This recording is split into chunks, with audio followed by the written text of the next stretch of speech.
Here's what's coming up in episode 184, QAnon and the spiritual and wellness communities.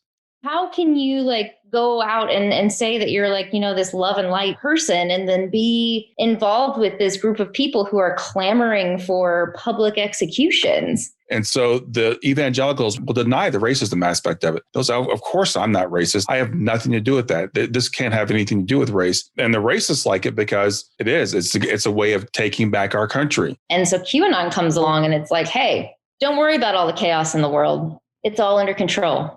Trust the plan. So we need to kind of reach them individually and help them to open their own eyes and just kind of, hold out the light for them. One of the reasons why this perpetuated for so long is because people didn't want to speak out against it. The reason they didn't want to speak out against it is because they didn't want to lose followers. They didn't want to upset the boat. I'm not sure aliens would want us. I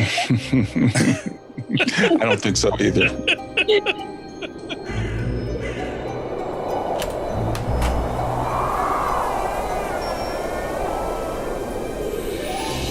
Welcome to the Big Seance Podcast. I'm Patrick Keller of BigSeance.com, and this is a place for an open discussion on all things paranormal, but specifically topics like ghosts and hauntings, paranormal research, spirit communication, psychics and mediums, and life after death.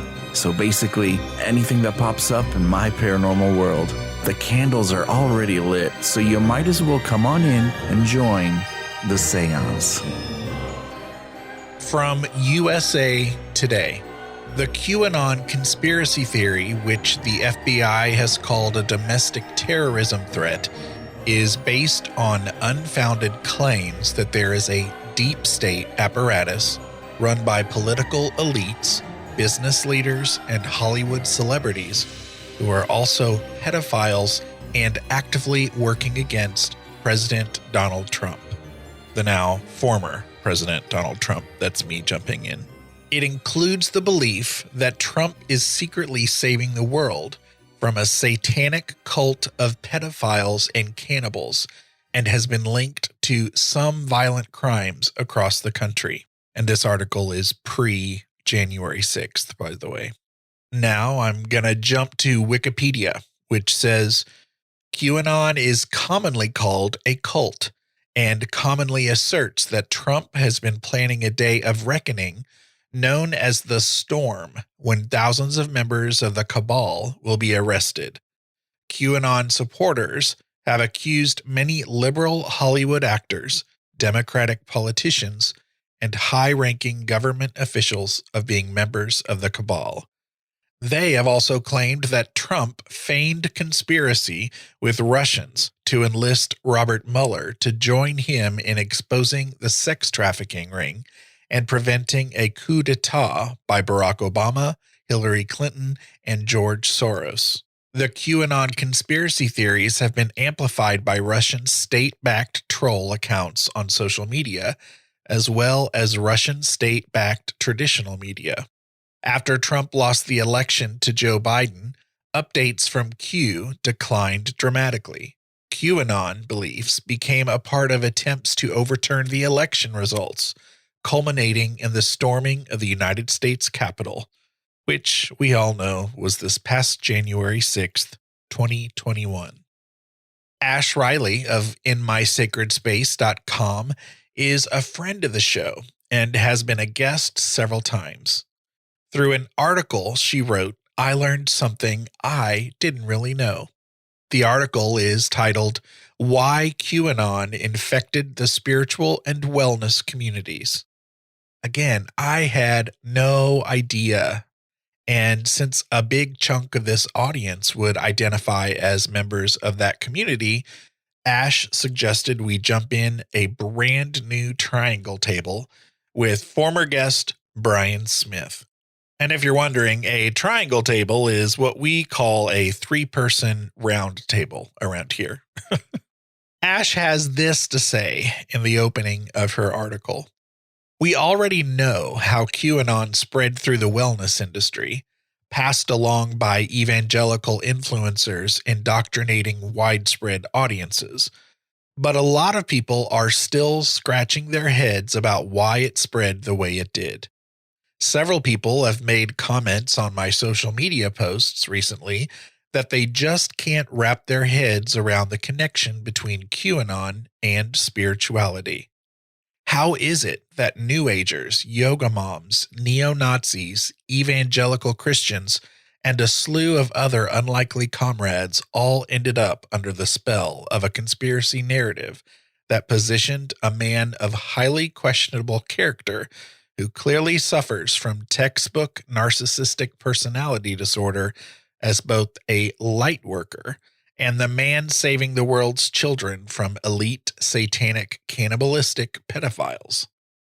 First, you have to understand the different camps of people who have gravitated to QAnon. Every single person who is a part of the cult will fall into one or more of the following categories. There may be more, but these are the ones I've observed. Newly introduced to spirituality. Individualist outlook and political ideology. Low capacity for empathy or low emotional intelligence. Higher level of narcissistic tendencies. Low capacity for critical thinking and discernment. And unhealed trauma and poor coping skills. Again, that was from Ash Riley's article that can be found in the show notes for this episode. Full disclosure, this conversation was recorded on January 31st, 2021. Also, no voice you'll hear in this conversation is that of an expert, though my guests are very smart and have a lot of respect for their work, their experience, and their wisdom. But we are not psychiatrists or cult experts, so do your own research. But I am including a rather large section of resources at the bottom of the show notes to help you out and get you started. You can get to those show notes in your podcast app of choice or by going to bigseance.com/184. Please reach out to me with your thoughts on this episode, or even jump into the Big Seance Parlor on Facebook to join what I am sure will be a hot topic for a while after the episode goes out. Okay, take a deep breath. Don't forget to blow it out. And let's pour the tea.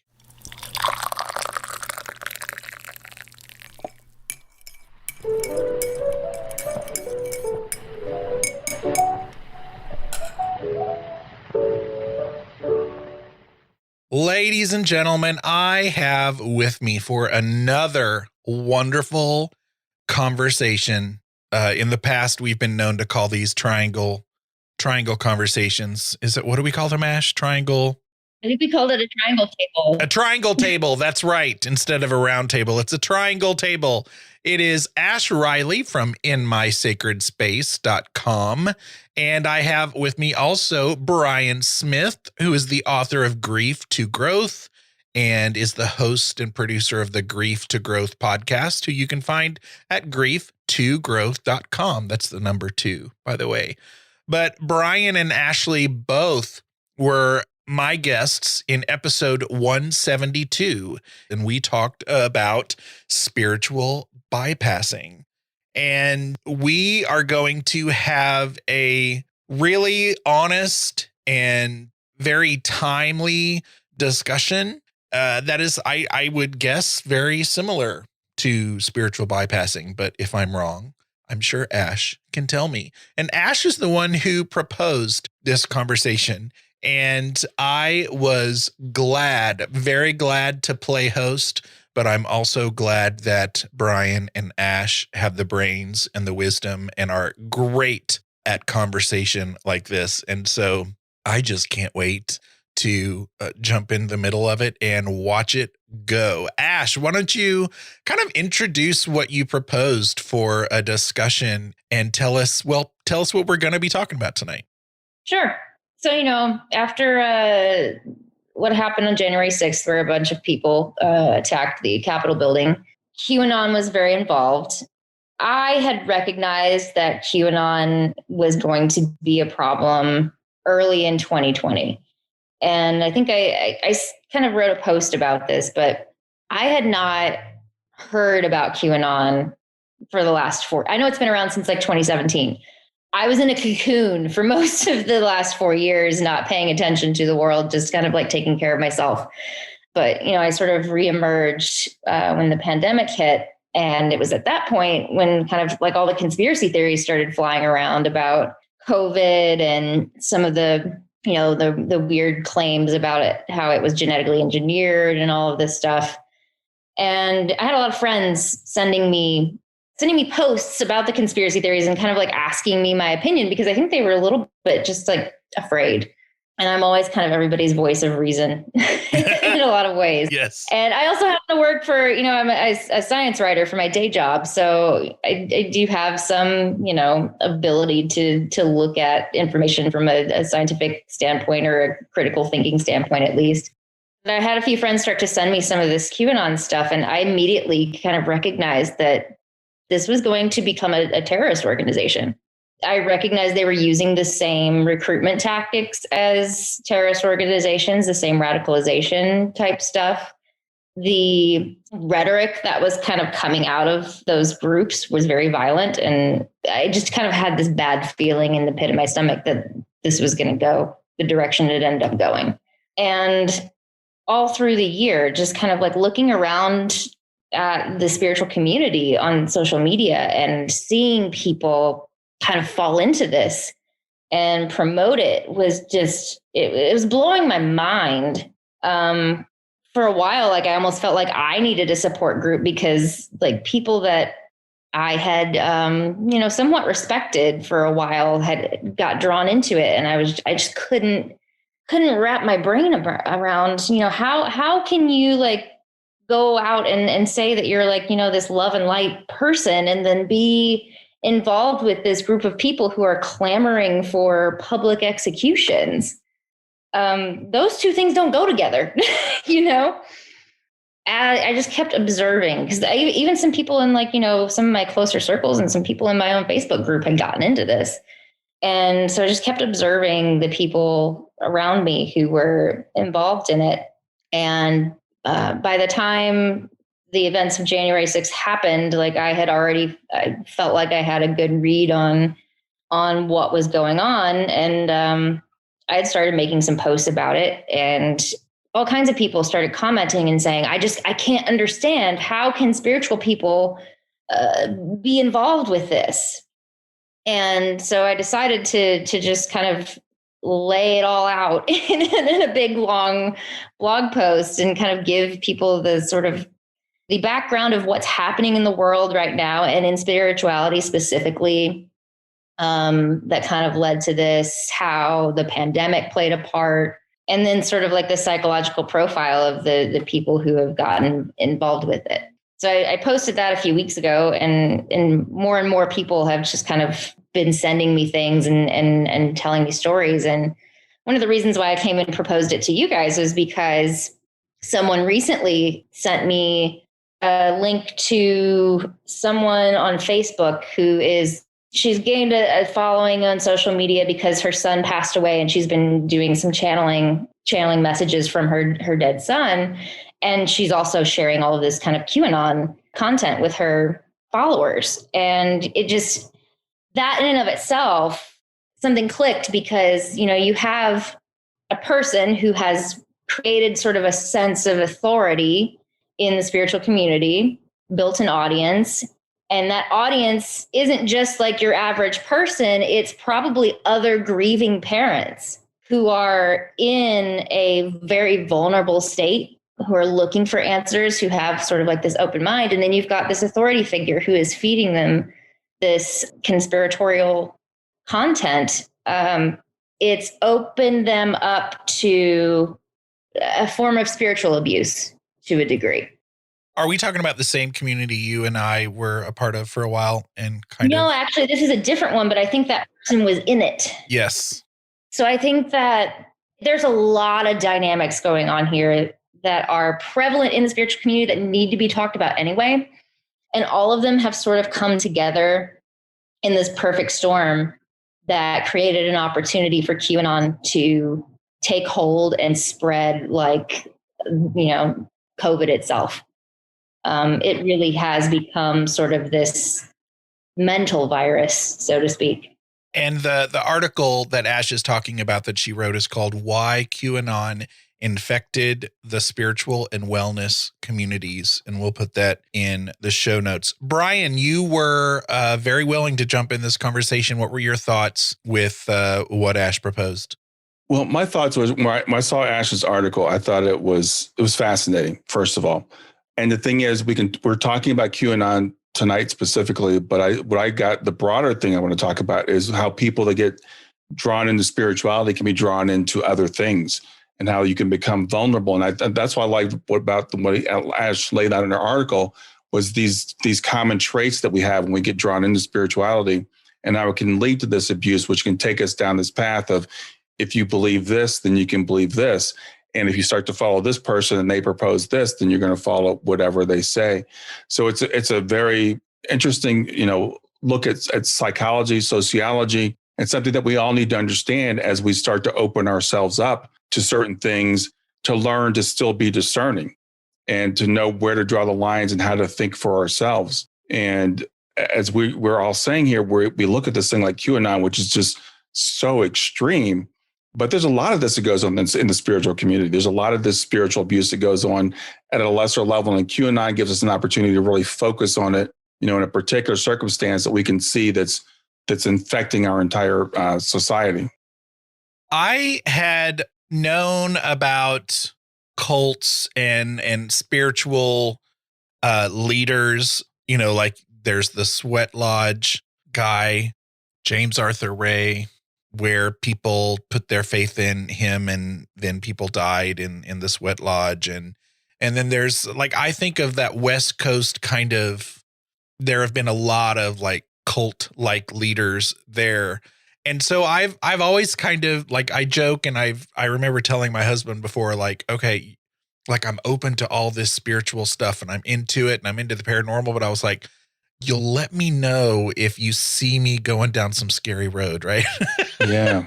But I have to confess, until Ash brought this up, I did not know that there was a chunk of the spiritual wellness community that were following this stuff. And so that's one thing that I'm interested in Ash telling me kind of what I'm missing. I had no idea.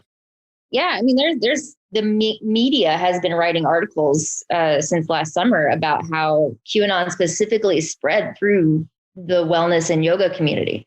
I've even mentioned on my Instagram stories, and I think in one of my blog posts, my former yoga instructor was at the Capitol riot. Wow.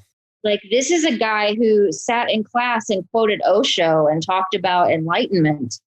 And he's at the Capitol with a mob of Nazis and people carrying Confederate flags. And I think that's kind of this sort of mind melt that so many people who have seen this happening, they just are how does this happen? And it's happened before is the thing. Mm-hmm. So there's a guy named Jules Evans. He's a researcher. He's appeared on several podcasts and he's written a couple of Medium posts that have kind of gone viral.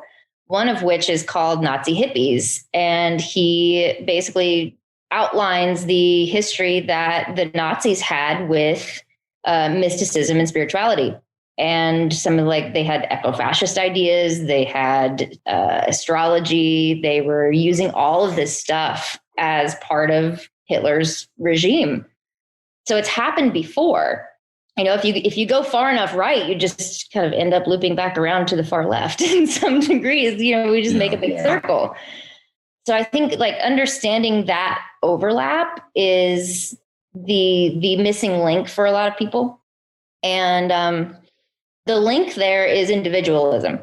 Individualism it's a social theory that places heavy emphasis on self-worth, self-reliance, individuality, personal freedom, personal responsibility. It's kind of that if you work hard enough, you can achieve anything, pick yourself up by your bootstraps kind of mentality. In a lot of ways, that's what the American dream is founded on, is this sort of sense of, if you work hard enough, you can achieve prosperity. This is also the foundation of prosperity gospel of people like Joel Osteen. that's very heavily rooted in evangelical Christianity. And that is the missing link with spirituality, because that's also The Secret, law of attraction. All of that stuff is, how can I manifest everything that I desire? Joel Osteen is just a Christianized version of The Secret, right? Yeah. Yeah. The whole thing with individualism is that it's all about the self-empowerment, me. What can I do? I'm responsible for the totality of my life. And in spirituality, we have this notion of unity consciousness, right? And there's an emphasis on that we are all connected. We are a community. We are a collective. And with individualism, it's sort of the opposite end of that spectrum. It's, I am the creator of my whole reality, not a co-creator of my reality. So when you get too far down the spectrum of individualism, you end up with narcissism. There is no concern for the good of the collective. It's only what's good for me. And that kind of extreme personal empowerment rhetoric is very prominent in spirituality, and especially like mainstream wellness and that kind of area. And a lot of people are being kind of drawn into that through that avenue of, I want to be successful. I want to have money, the power of positive thinking. And, a side note, something I learned from listening to or reading Steve Hassan's interview with Vanity Fair was that Donald Trump's pastor was the guy who wrote The Power of Positivity, or A Power of Positive Thinking. Yeah. So there's this weird kind of connection there with that whole thought process, where it very much does overlap with this kind of modern mainstream spirituality that's been developed over the last 5 years. I was just kind of thinking back this morning, like when I started out with my spiritual journey, like 10 years ago, it was very much rooted in Buddhism and Buddhist thought about like attachment and desire, and the whole desire to have material wealth was, something that came from the ego. And, once you kind of healed that, it's like your whole outlook changes and you no longer want those things. And somehow from, 2012 to now, that has completely been shoved by the wayside and been overtaken by things like The Secret and Abraham Hicks and law of attraction. And, how do I manifest money? How do I manifest success? How do I manifest relationships? It's all about manifest. There's very little emphasis anymore on self-awareness and self-inquiry. So we've kind of gotten away from that, and it's kind of created this narcissistic form of spirituality. I just read an article from, I think it was Scientific American the other day. Some sociologists did an experiment where they interviewed a bunch of new people coming into spirituality, people who were in an energy healing class and people who were in a mindfulness class. And basically what they determined was that there was a high level of what they called communal narcissism among these people. And effectively it was, they were using spirituality as a tool to boost their self-esteem, not as a tool for self-inquiry. So that kind of leads us to one of the first things that I talk about in my article of, what types of people have been drawn into QAnon. And a lot of them are people who are new to spirituality. When you're new, you haven't done any shadow work. There's not been a lot of work done to sort of like tame and control the ego. So there is a high level of narcissism for anyone who is new to spirituality. There's also a lack of discernment.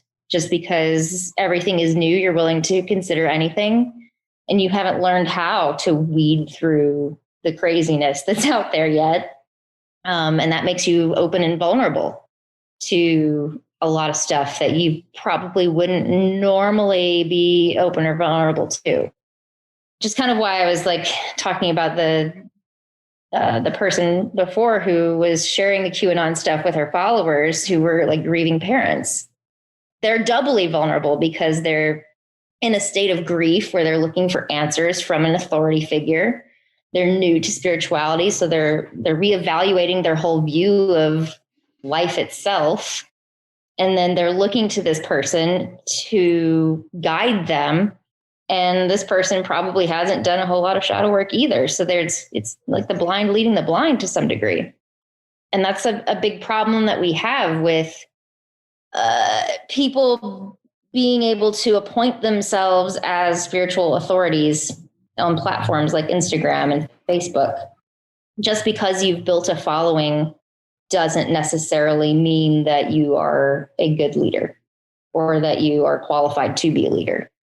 So I think we kind of talked about this, but there's no central authority in spirituality. Like you go look at the Catholic Church, like they have a governing body that can be like, okay, this is canon, this is not.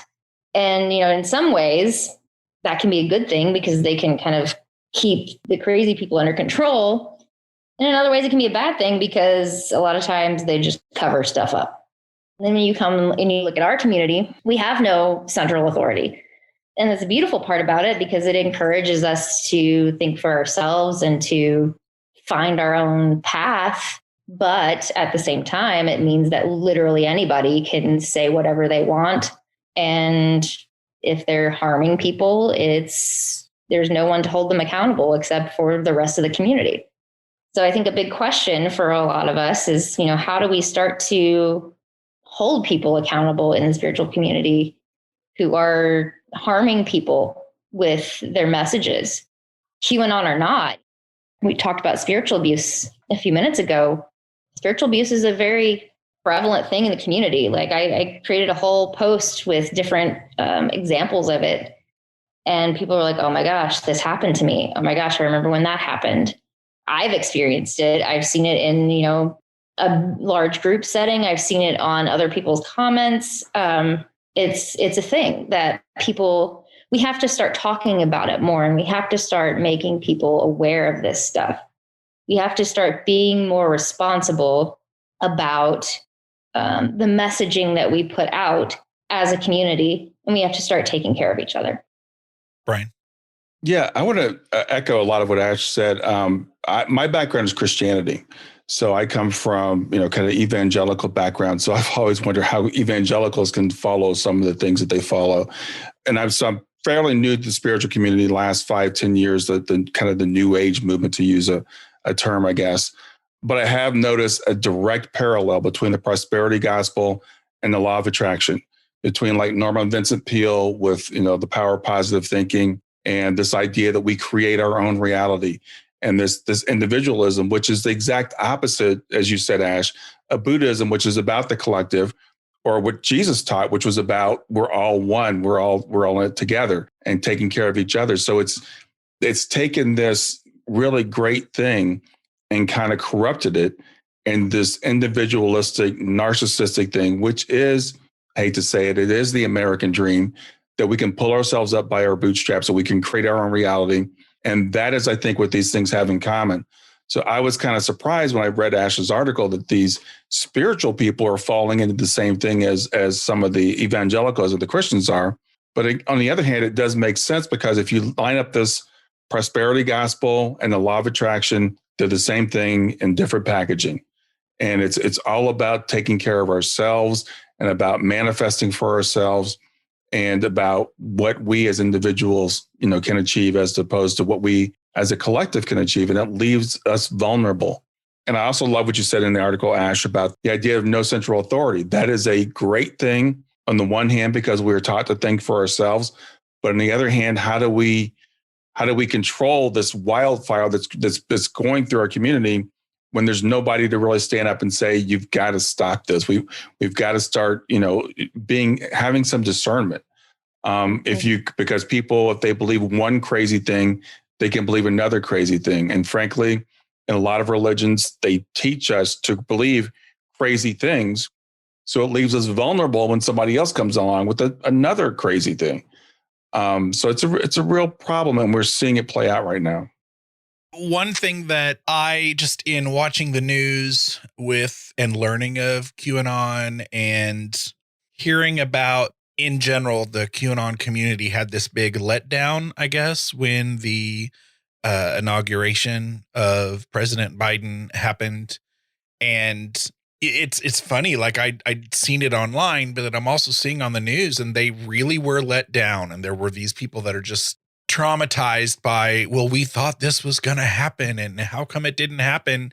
And you would think that that would be a moment where people, maybe there's a window of an opportunity to, I don't know, realize that you had gone down this scary, direction in the road. But people are talking about how that's not happening. Like, we're not seeing people see the light and leave that way of thinking or leave QAnon. Mm-hmm. And so I'm just thinking, how, if that moment doesn't wake that person up, how do we reach them? Yeah, we've seen that with other cults before, though. They have these dates, right? And then the date passes, and then they just pick another date. So QAnon's had several dates all along, and I've heard people say, you just wait. Donald Trump is going to reveal, he's got it all under control. He's going to reveal it the day after the election. And then it was going to be on January 6th. Now it's March the 4th. I don't know what's supposed to happen on March the 4th, but they just keep moving the goalposts. It's the power of the human mind to rationalize and to never admit that we were wrong. And a few people fall away, but a lot of people still just keep rolling right along with it. They roll on to the next thing. I've heard people say that Joe Biden is a shadow president. Yeah. That they were secretly arrested. One thing you got to recognize is that, so in my article, I kind of break down, there's certain categories of people who gravitate to QAnon, and, people can fall into one or more of them. So newly introduced to spirituality was one of those. Individualist outlook or political ideology was one. Low capacity for empathy or emotional intelligence and a high level of narcissistic tendencies is another, because that goes right along with individualism, extreme individualism. But the last two that I've noticed are low capacity for critical thinking and discernment, and unhealed trauma and poor coping skills. So much of what QAnon is for a lot of these people is, one, a sense of community, and two, it's a way to cope with the stress of the world, the state of the world today. When people have unhealed trauma, they are carrying a negative emotional charge in their nervous system. And anytime they're presented with situations that remind them of the events or the trauma or the feelings from that trauma, it activates that negative emotional charge in the nervous system. So throughout childhood, for example, if you were raised in an abusive household, you could not leave that abusive environment. So you had to develop skills to cope with that abuse, with that negative energy. And those coping skills that were developed in early stages of childhood have been carried into adulthood. So now you've got a period of time where globally everyone is under an amount of uncertainty and stress and fear and anxiety. And so everybody's shitty coping mechanisms are kicking in. And for some people, they drink it all away. Some people do drugs. Some people, lose themselves in relationships. And some people slip into denial. And some people slip into delusion. And denial is powerful. Mm-hmm. And I think that's part of why you see all these people grasping and clinging on to this idea that COVID is a hoax. Because if I just pretend it's not there, it's going to go away. It's kind of how, the mind wants to work. And it's like, if I just dismiss it and then it's not going to bother me. Really, it's them dismissing their own fear about it and have not wanting to acknowledge that fear and that anxiety. And so QAnon comes along and it's like, hey, don't worry about all the chaos in the world. It's all under control. Trust the plan. Yeah. And that gives them the ability to relax and say, I don't have to be afraid, because whoever Q is has it all under control. Donald Trump has it all under control. He's going to save us all. That gives them an avenue to bypass any negative emotions that they don't want to deal with. Before all of this Trump brand of QAnon was happening, what I knew of QAnon really had to do with race. It was a lot of white supremacy. And so now that I'm learning from you that there's a lot of spiritual people that are getting caught up into it, are they all of a sudden okay with this, message that a lot of QAnon is putting out there? Or like, I don't understand how someone all of a sudden sees that unless they had the tendency to be a big racist before. I don't know how you see that. I'd be like, oh, okay, I'm cool. I'm cool with that. I'll stay here. Cool group. I mean, so there is a certain level of just completely denying the fact that there are Proud Boys and neo-Nazis involved with this. Mm-hmm. And to be honest, I'm not sure that those people even actually believe in QAnon. I think those people are just using QAnon as a hook to do whatever they want to do. But the real problem comes when those spiritual people believe things like Black Lives Matter are a false flag or some kind of diversionary tactic to take down Trump. I don't think that they believe that just because it's Black people.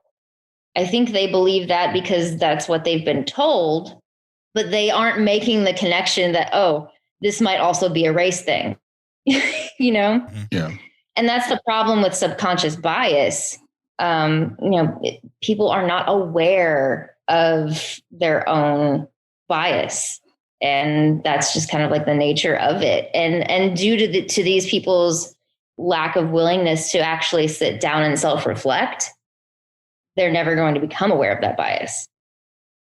Yeah, as we're talking about this, it makes them vulnerable to manipulation by these people, As we're talking about this, the thing I see in common is the fear and a way of getting control. So what's happening right now with a lot of white supremacists is they're like, I'm losing control of my country. I'm losing control of our, we're not European anymore. We're becoming this multicultural country. We don't want that. We don't like that. And the same thing with the people they're drawing in, for example, the evangelicals who say we're losing the culture war. We're losing, people are not, following Christian values anymore. So that's what they have in common. And what Q gives them is a way of looking at the world, as Ash was saying, where everything's under control. Everything's going to be okay. And so the evangelicals will deny the racism aspect of it. Those, of course, I'm not racist. I know I have nothing to do with that. This can't have anything to do with race. And the racists like it because it's a way of taking back our country. It's the whole blood and soil thing. So they will look at each other and kind of deny what they have in common, which is we're holding on to this thing to keep control of what we feel is slipping away from us. So there's another aspect of something that I talk about in here. I just briefly mentioned it, but there's a therapist that I follow on Instagram. Her handle is Narcissism Recovery Center, I think. But part of her sort of theory is that racism is actually rooted in narcissism. And it kind of makes sense to some degree, just because, and to a degree, it's bigotry that would be rooted in racism, or bigotry would be rooted in narcissism, not just necessarily just racism. But when you have like this sort of narcissistic tendency, everything is about the self. So therefore, whatever the self looks like, the other is the enemy. So I think that's also another reason why you see most of the overt racists also falling into those same sort of individualism kind of ideologies and mentalities. And then there's another link to sort of narcissism in the spiritual community as well, because let's talk about narcissism for a little bit. Everybody has narcissistic traits, okay? And how high up you are on the narcissism scale depends on how many of those narcissistic traits you exhibit. I see people throwing around the term narcissist like a lot. And I think that it does tend to get a little bit overused, but then above and beyond being high on the narcissistic personality scale, there is narcissistic personality disorder. And then there's malignant narcissism, which is even above and beyond narcissistic personality disorder. So the higher you are on that scale, the less self-awareness you have. And, people talk about Trump being a narcissist, and some people are like, he's just lying. He's lying. He knows he's lying. He knows he's manipulating. But the truth is he doesn't. Narcissists are so convincing and such great manipulators because they believe their own delusions. Mm-hmm. And so just to throw out some statistics here, they think that between like 0.5% and 1% of the total population has narcissistic personality, which is relatively low. Interestingly, though, 50 to 75% of that they estimate is male. So it skews very heavily toward men. But what we do know is that if you start to study people in leadership positions like CEOs, politicians, that kind of thing, the percentage actually ticks up even higher. Of course. And the reason is because narcissists gravitate to positions of power, positions where they can have people beneath them who worship them. That's their supply. And I don't think there's been any studies done on it, but if you were to look at self-appointed positions of power and authority, I think that percentage would be even higher. So some of the estimates are like between 4 and 20% of people in leadership positions. So I would say if we're talking about Instagram influencers who have just created their own profiles and put themselves out there and labeled themselves as authorities, you're probably going to be on the higher end of that percentage because there's no barrier to entry.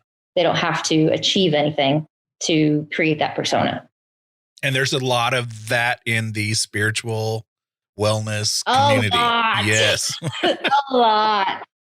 A lot. Yeah. I'm going to comment on something you said about earlier about, people, narcissists believing their own, as we call them, lies. That's something I picked up on just as a layperson. I'm not trained in this, but they do. They are so convinced that they can create their own reality that they create their own reality in their head. And I think Donald Trump, not to get political, he really believes he won the election. He really believes that these voting machines flip votes. He really believes there's a conspiracy out against him. And so when we normal people look at that, we're like, well, they're lying, but is it really lying if you don't know that it's a lie? And I think that's something we don't understand about some of these people. And it's not just Donald Trump. It's a lot of people in those positions, as Ash was saying. They get so convinced in their own minds that they buy their own lies. Yeah. And then, taking this back to sort of narcissists in positions of authority in the spiritual community, beyond narcissism, even, there's just a lot of mental illness in the spiritual community. A lot of people who are suffering from mental illness who don't necessarily know, they're undiagnosed. And so they are literally interpreting their experiences as spiritual experiences. So like one of the things that people keep bringing up, it's like, how do all these psychics and channelers and prophets all believe in QAnon? Well, number one, if they're a narcissist, it's an opportunity for them to continue to accrue power and to continue to accrue fame or, any kind of attention. Mm-hmm. So there's that. And then, you have to take into account the possibility for mental illness. And then as always, with any kind of psychic information, when somebody has a belief system, anything that you receive psychically gets filtered through that belief system. And so if you haven't done the necessary shadow work to dismantle that belief system, it's going to get filtered through that. And it's going to come out however twisted your belief system is. I've shared this story before, but my dad is undiagnosed narcissistic personality disorder. I'm 100% certain of it. And of the delusions of grandeur sort. He started his own church. He believes that God talks to him. He believes that he casts demons out of people. He's told me that he has healed people from cancer. And, he believes all that stuff, even though a lot of it's not true. Does he have psychic experiences? I think he probably does because everybody does. But it's being filtered through this sort of like really twisted, ill ego structure. And it comes out however he kind of perceives his own reality in his head. So anytime we listen to somebody who is doing psychic work or channeling or anything like that, we have to take into account that it is being filtered through their belief system. So the thing that you want to ask yourself is, how much personal work has this person done on themselves to heal their own trauma, to dismantle their own belief systems? Because that is going to directly affect their ability to be a clear channel for anything. Yeah. And I think that's not something that we talk about enough in the spiritual community.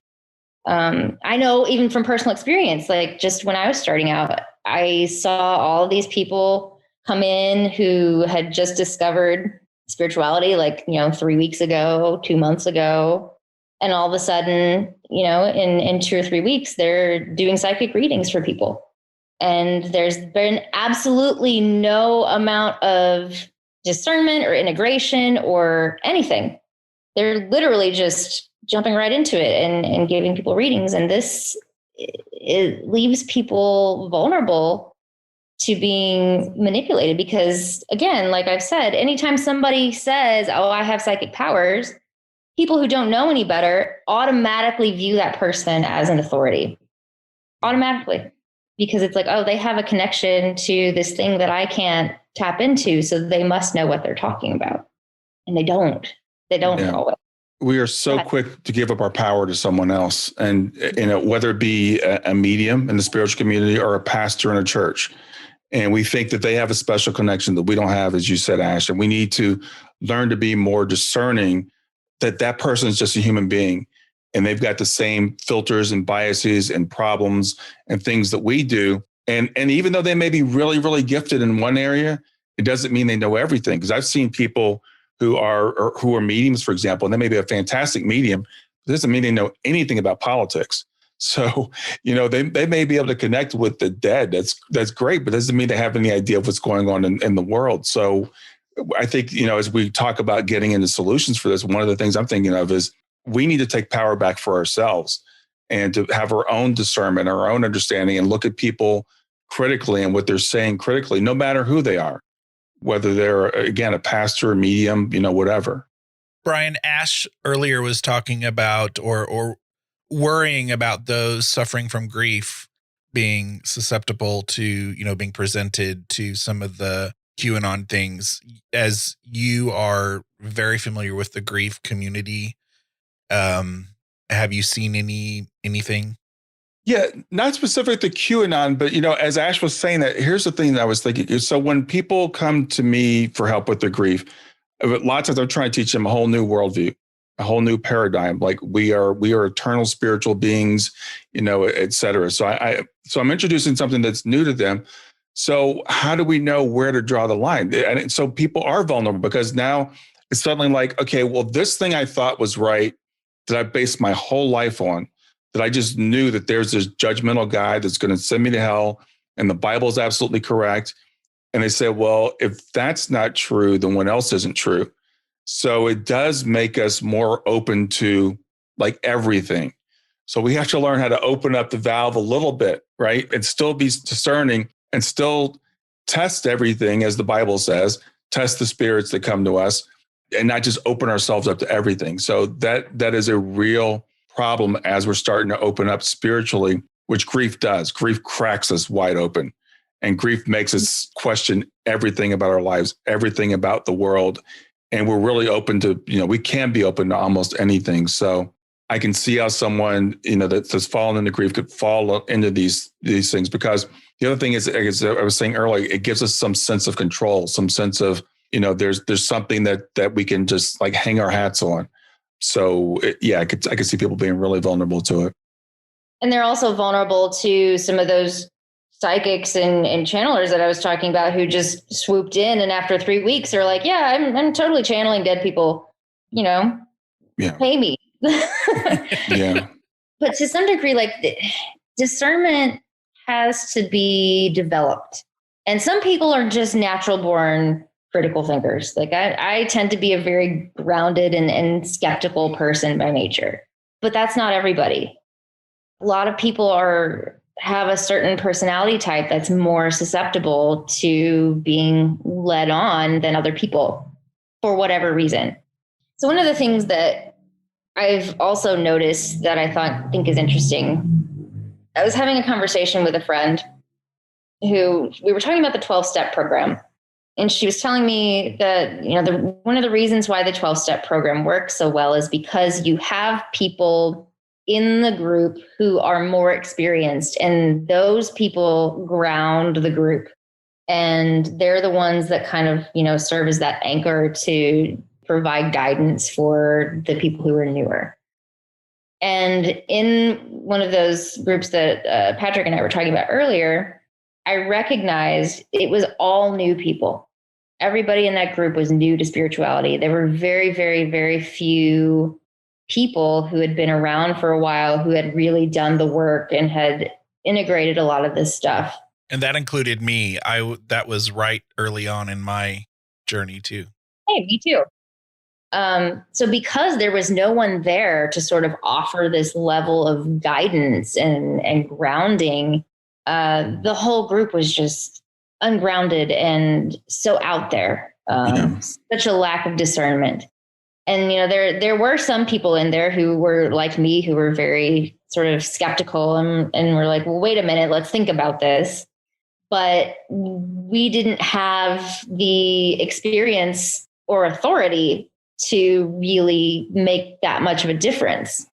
It was really just everyone was kind of left up to their own devices to discern any information that came through.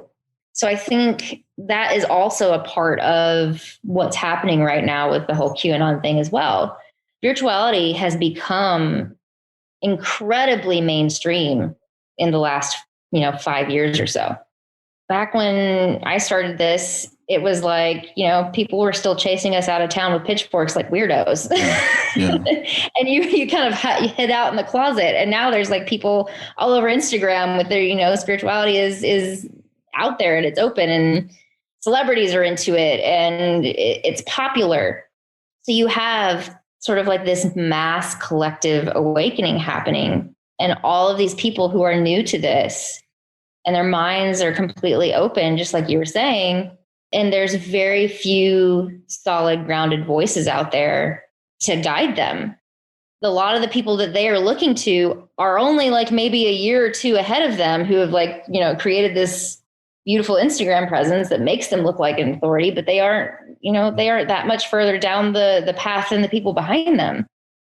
So I think we're just in this really vulnerable kind of moment collectively, as we sort of awaken to all this stuff as well. And at some point, I think there has to be a wave of us who've been in this for a little bit, who've been around and seen some things and really understand how to ground this stuff, are going to have to start speaking louder and louder and louder. Because if we don't, there's, I just picture the little old man from Up with, all the balloons and just getting carried away. There's not enough people to hold everybody down to the ground.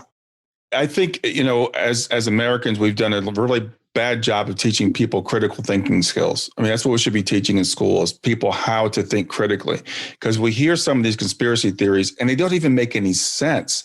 It's like, first of all, if someone is going to do something, at least there's got to be some reasoning behind it. And people just can't think themselves through it. So there's an old expression like, you become so heavenly minded that you're no earthly good. And as spiritual people, we've got to always remain grounded. We've always got to test things. We've always got to look at things critically. We don't believe something just because a certain person says it. But I see a lot of us getting carried away. As you were saying, Ash, we give our authority away to someone because they happen to say that I can channel this person, or I can do this, or I'm in this position of authority, whether it's a politician or a preacher or whoever happens to be. And we need to question everything that comes from everybody, and test it against our own common sense, our own good reasoning. And like I said, I get in these conversations with people and I think, how can you possibly believe this? Because it literally doesn't make sense that someone would do the things that you're claiming that they're doing. But people have forgotten, and that's a real problem in a democracy. Our founding fathers knew that education was a key to having a functioning democracy. Having an educated electorate was really a key. And frankly, we've become very uneducated when it comes to making decisions. So that's another thing, though, that I think may also be rooted in just like sort of a personality type. So I include a video to this in the article, but it's a video and it's talking about the right brain and the left brain and sort of like what each side of the brain is meant to do, and how like the left brain is all about analyzing things and it's about having a very narrow focus. Whereas the right side of the brain is more so about big picture thinking and sort of like this conscious awareness or even a subconscious awareness. So like all of your sort of like psychic senses would come from the right side of the brain, whereas your like really narrow focus, analytical stuff would come from the left side. And what I've noticed is that some of these people who are really into QAnon that I've had conversations with are so analytical. They're so focused on the little pieces of the conspiracy and trying to figure out how to connect all of those dots that they're not able to see the bigger picture of this doesn't make sense overall. Yeah. And I really think that I don't know if it's just that we haven't developed that aspect of the brain because of an educational thing, or if it's got to do more with their own like childhood developmental psychology. I don't have an answer for that necessarily, but that is something that I've just really kind of picked up on as I've paid attention to these people and how they've talked about it. Yeah, that's interesting. I would have never thought of it that way, but yeah, I've heard like there were 17 flags on the stage and that meant something, or this, everything's a symbol. Everything means something. I never thought of it as that they're getting so focused on those tiny things that they're not even able to zoom out and see the big picture. What drives me nuts is that in my show, I've always said this, my show hovers, in between like paranormal and spiritual. And I always see them as two different things, but kind of we bounce around both sides. Mm-hmm. But on the paranormal side, conspiracy theories is like a subcategory of paranormal. You tune into Coast to Coast AM, chances are you're going to be listening to some kind of conspiracy theory. So many paranormal shows include conspiracy theory as a part of the show. And so that drives me nuts. I don't get into them, but I'm thinking, is it, kind of like true crime is really huge right now, like, are people interested in true crime because they're murderers? No, it's just fascinating to them. So are these conspiracy theories for a lot of these people? Is it they're fascinating to them, or us talking about them? Are we carrying a whole bunch of people away off onto all of these, conspiracy theories just because we're talking about them? They drive me nuts. Yeah. These have been around in spirituality forever. Like, I mean, even when we first got into it back, 10, 12 years ago, like there were lots of flat earthers oh yeah around. And so it's not something that's necessarily, there is some overlap, I think, in, again, like it's called magical thinking, the ability to kind of see patterns in random data. That's one type of, it's schizotype B. I don't know the exact word, something like that. But I'm just going to smile and nod. That's the thing that makes people open to spiritual experiences, basically. And it's that same kind of like brain chemistry or whatever that's at play with conspiracy theories. And that's why I think you have some of that overlap. So, you get into spirituality and it's like, okay, the whole world is completely different from what I thought it was. And conspiratorial thinking kind of tells you that same thing. Yeah. Just like a different package again. So one of the big things, like there's another article I include that's called A Game Designer's Analysis of QAnon. And it's this guy who designs virtual reality, like live action role-playing games. And he talks about how like QAnon is basically a virtual reality game that's inverted, where you're like doing it in actual reality, and that they're using a lot of the same psychology that they use in game design is involved in QAnon. And the biggest piece of that is apophenia. So apophenia is the tendency for humans to find patterns in random data. So like pareidolia, when you look up at the clouds and you see shapes in the clouds and you're like, oh, this looks like a cat. Like that's a form of apophenia. There's actually no, not necessarily any meaning there. And there may not actually be a connection between these two things, but the brain itself wants to make that connection. So like an example that the guy gave, he's like, I designed this game once where, it's kind of like an escape room. People had to like look around the room and find clues and figure out how to get out. He's like, I had just randomly drawn like, a couple pieces of boards on the floor of the room in the game. And he's like, I didn't even think about it, but people started pointing out that these two boards look like an arrow pointing at the wall. And so these people thought that there was like some kind of clue in the wall, and they were trying to figure out how to like break into the wall. And he's like, but there was nothing there. Yeah. And he's like, QAnon works in that sort of same way, in that they provide these really open-ended clues and allow people to infer whatever they want to infer. And they might seed some real stuff in there to give it a sense of reality, but there's no like true direction that people are being pointed in. They're being told to do your own research. Yeah. When you talk about the escape room thing, I've done an escape room, and you're right, because you're in the room. And the whole thing is I have to look for clues. And so everything you look at is a clue. And that's what they're doing with the QAnon thing. And we talked about this before. And that's also what makes QAnon addictive. Oh. People keep coming back for the clues. It's a game. And then they find friends to work on the clues together with, and they create a sense of community. And that's how people get kind of like addicted and drawn into it. Yeah. And we talked about this before we started, because you were saying that, QAnon could be an operation done by an outside force that is taking advantage of the fissures in our society.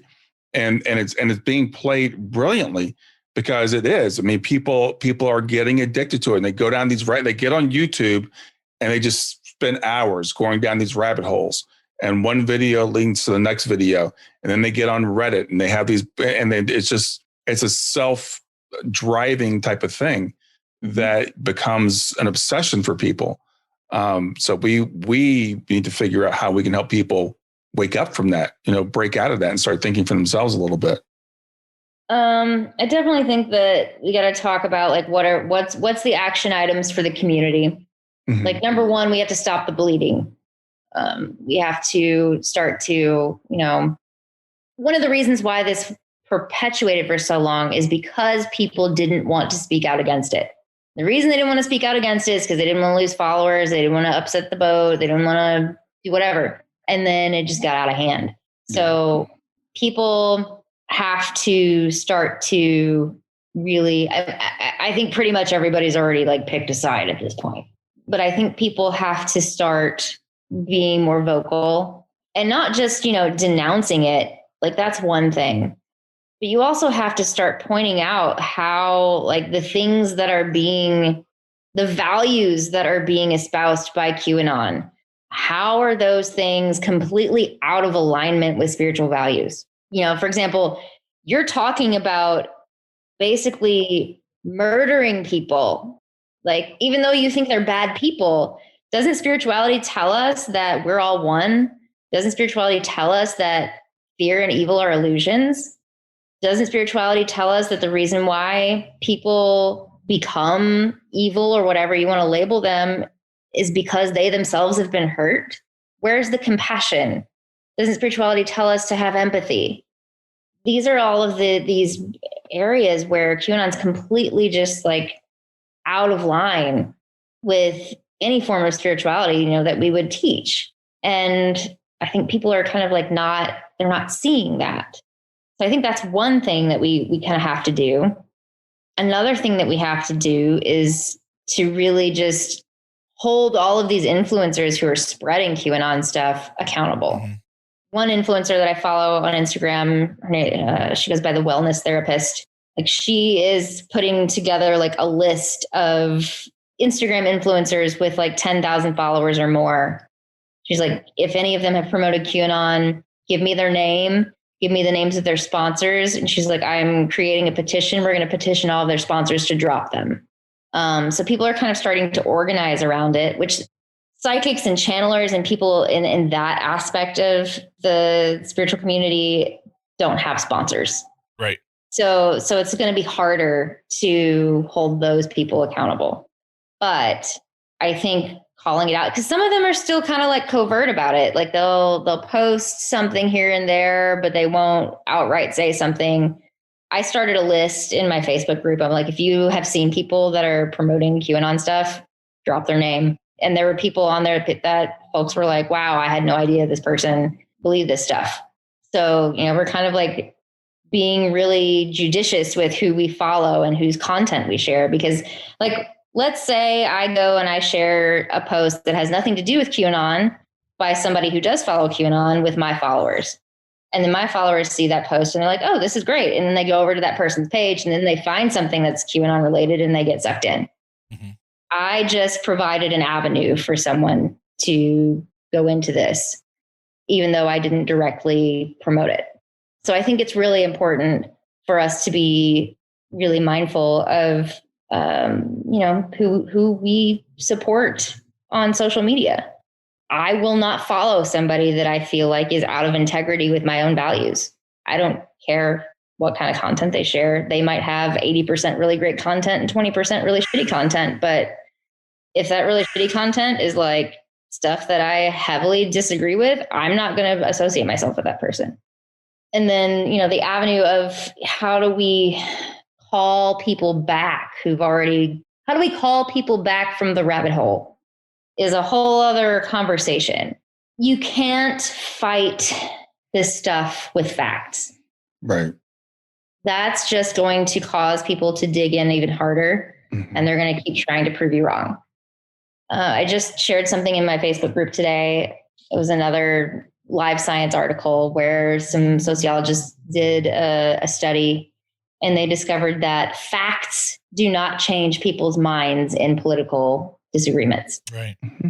But sharing personal stories with vulnerability does.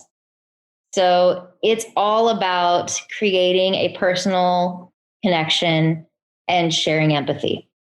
I think for people in the spiritual community, I see a tendency to avoid, quote, politics. It's like, I don't want to talk about that because that's political and that's a personal thing and we should not discuss politics. And I always say there is an overlap, complete overlap, in my opinion, between spirituality and politics, because politics is how you express your spirituality. And we can't be afraid to call this stuff out because it's, quote, political. And I agree with what Ash said. We need to help people. What are your values? What do you really value? And is this in alignment with your values? And if people are spreading things that aren't in alignment with your values, then don't follow them and don't share that stuff and start to think for yourself again, because people, like, they've gone from one cult to another cult. A lot of them have gone from a cult of they believed, for example, the Bible was the inerrant word of God. And so they've slipped out of that and they've gone into this, or they've gone from their evangelical church into following QAnon. So, we need to help people wake up and think for themselves. And I completely agree with what Ash said. You can't fight it with facts because they just dig in even more. They're like, I've tried that method and it doesn't work. So we need to kind of reach them individually and help them to open their own eyes and just kind of, hold out the light for them. Something that Steve Hassan said, again, that's the sort of cult expert that I was talking about earlier. He gave a lot of really great information about how to try to, kind of call these people back from the rabbit hole in that Vanity Fair article that I linked to. And basically what he says is that you kind of have to reprogram people. You can't necessarily deprogram them. Like you basically have to just re-brainwash them. So one of the things that he recommends is that, having conversations with these people and kind of asking them, well, why do you believe this? And building trust first. And then once you do that, he's like, give them other examples that are not QAnon related that are basically the same thing. So he's like, talk about how, the Chinese government basically kind of like brainwashes their own citizens, and talk about some of the tactics that they use, and then hope that the person you're talking to sees the same pattern with what they're involved in. I don't think you could just sit down and talk to them about cult recruitment tactics in and of itself. But if you can kind of slip that into casual conversation, then that is an opening. Like, that's what you're looking for. You're looking to create an opening for them to pause and start to like let the light in. The problem is that what happens when they start to doubt themselves, they'll stop and they'll go to some kind of, programmed coping mechanism to help them not have to feel that. And you'll see even in the forums themselves where these guys talk to each other, if any of them expresses any kind of doubt, they are immediately shut down. They are immediately emotionally dismissed. They are immediately abused. Right. So they themselves are experiencing this sort of like multi-level pyramid of narcissistic abuse. Yeah. Where their emotions are being dismissed, where they're not allowed to think anything other than whatever, Q is telling them. There's no space being held for their fears or their emotions around the QAnon stuff.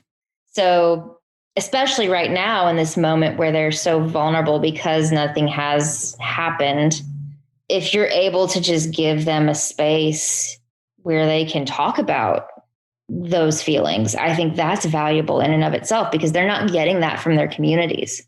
Yeah. Yeah, I think it's a really good point, because the thing is, what I was thinking, even as we talk about this QAnon thing, I want to expand it out beyond that to any kind of cult. And there are lots of different types of cults. And one of the things they have in common is this indoctrination of, we have the only truth and you need to listen to our truth. You need to accept the whole thing. And if you question any of it, you're out. And we've seen this already, this purity test that they put each other through. And so if you can get the people that are inside that to say, hey, look at what happens if you just step one little step out of line. If, you look at what's happening right now in politics, where people are saying, I'm questioning this one thing, I'm thinking about maybe this. And they're like, no, we got to shut that down. So if we can get people to realize that you are being led down a path that you have no choice on, and if you decide that you want to step out a little bit, even ask a question. As you said, in some of these forums, if you question anything, you're out, because they are so fearful of anything outside of this little bubble that they built. And maybe that'll place a little chink in this person's armor that you can start to get them to start to think for themselves, and to take that step to say, hey, maybe this isn't, if this were really true, then I could question it. So one of the other things that I've heard different people say is that the absolute most powerful thing that can help get these people out of QAnon are other people who've left QAnon. Right. So there are whole like Reddit forums that are sort of like former QAnon support groups where these people have sort of like found each other and are helping one another to kind of deprogram themselves. That reminds me of Scientology and Leah Remini. Yeah, absolutely. Yeah, exactly. Absolutely. It's the same thing. People in the Mormon church, my background's Christianity. So I think about, I always go to churches, but, people, when someone steps out and then you show them the example, what happens when you step out of line? You get excommunicated. You're immediately cut off. You're immediately thrown out, because they don't want you to contaminate the rest of the group. And the QAnon phenomenon is the same. It's like you've got to be a purist. You're either with us or you're against us. And even the QAnon shaman is already turned on Donald Trump, because he was expecting a pardon. He said, we showed up here, we did what you told us to do, and you didn't give us a pardon. So we're turning on you. And they've turned on each other. They're in the process of kind of like eating themselves at this point. And it's, again, I think I have this theory that evil aliens can't exist, because any society that is inherently self-centered and has that level of technology will blow itself up before they are ever able to make it across the galaxy. And So I feel like we're seeing that happen right now, within QAnon and the alt-right. They were able to organize for a little while, but then all of the self-centeredness it caused them to fracture and turn on each other. And then they fractured and turned on each other again. And they're going to fracture and turn on each other again. And they're eventually just going to fall apart. Yeah, because that is the nature of narcissism. It is all about the self. It's not about the community. Yeah, that's an excellent point. Yeah, that's an excellent point. They self-destruct. They implode on themselves. Mm-hmm. I'm not sure aliens would want us. I don't think so either. Let's start with Ash, and then we'll go to Brian. Tell us what you're doing, what's coming up, and, just remind everybody of what your site is and some, I was going to try to make a joke about give us some narcissistic plugs is what I was going to make a joke about, but then I messed it up. Anyway, tell us what's going on and where to find you. Ash. You can find me at inmysacredspace.com. You can find me on Instagram at Ash Rising, and you can also find me on Facebook under In My Sacred Space. I have been working a lot on kind of this shadow of spirituality lately, where I'm writing about, all of this stuff that's kind of wrong with spirituality, but calling out spiritual abuse, telling people how to recognize narcissistic abuse within the spiritual community, telling people how to recognize bias within the spiritual community, what all of these political discussions that we're having right now and our cultural discussions, how they relate back to spirituality. I just published a post on spirituality's relationship with mental illness. I've got a couple of posts coming out. I've got one coming out on cancel culture on Monday, tomorrow, I think it is. And then next week, we're going to talk about boundaries and bypassing. And I've got another post coming up on kind of why marketing and capitalism are completely at odds with spirituality. So the way that spiritual practitioners are marketing themselves right now is old paradigm. And what do we do about this? So I'm really trying to raise awareness of the sort of problems that we have within the spiritual community and talk about ways that we can address them and start to solve them instead of continuing to, perpetuate this form of pseudo spirituality that does not really line up with the values that we say we promote. So definitely after this conversation, checking out your website would be a logical place to go. Yep. Brian. I'm Brian Smith. You can find me at grief2growth.com. It's grief, the number 2 growth. I have a podcast, which is Grief to Growth. My book is also Grief to Growth. My Instagram and Twitter and Facebook are all Grief to Growth. So that's what I do. My thing is I try to help people overcome tragedies in their life, whether it be the loss of a loved one, the loss of a job, divorce, whatever it happens to be. Whatever tragedy hits you, how do we reframe that? How do we grow from that? And I think we can grow from any tragedy, no matter how bad it is. I started my business, my journey when my daughter passed away 5 years ago. I'm a 15-year-old daughter. And so I try to help people reframe things. So I really enjoy being involved in this conversation because I think it's really important to help people think about how do we think about things? How do we view things? What is the perspective we should take that'll help us to be better people? Right on. You guys rock. Patrick, thanks for putting this together.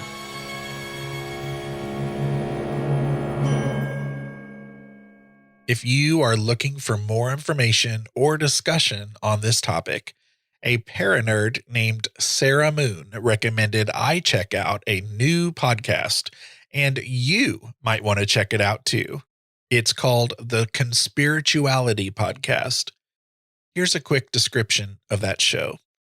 A journalist, a cult researcher, and a philosophical skeptic discuss the stories, cognitive dissonances, and cultic dynamics tearing through the yoga, wellness, and new spirituality worlds. Mainstream outlets have noticed the problem. We crowdsource, research, analyze, and dream answers to it. So it looks like this will be a great place to dig even deeper into conspiracy theories in the spiritual community. And don't forget, I'll link you to the Conspirituality podcast and lots of other resources in the show notes for this episode in your podcast app or at bigseance.com/184.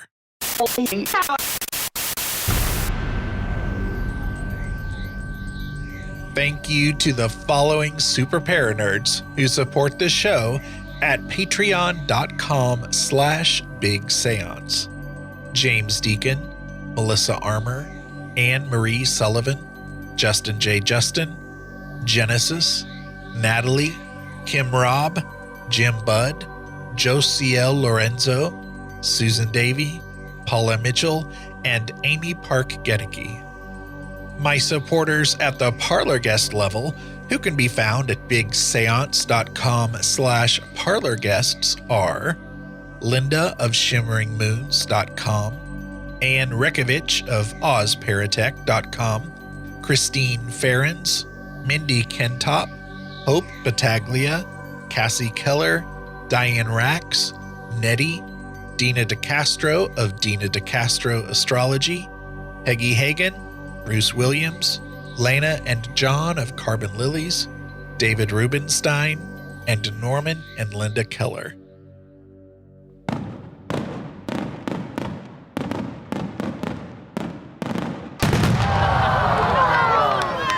That sound you just heard was the above and beyond. There's not even a category for your level of support fireworks display, because I have 5 awesome listeners who support the show at the $10 level. Glenna Becker, Steve Skinner, Kevin Gilbert, AJ Meredith, and James Wilfong. So thank you, Glenna, Steve, Kevin, AJ, and James. And thank you, Paranerds. For show notes, including links to anything we may have mentioned in this episode, visit bigseance.com. And you can continue the discussion and hang out with a great community of Paranerds by joining us in the Big Seance Parlor on Facebook. Want to hear your voice in a future episode? Go to bigseance.com/feedback to learn how. Thank you so much for listening. Unfortunately, it's time to blow the candles out, but we'll see you and light them again next time.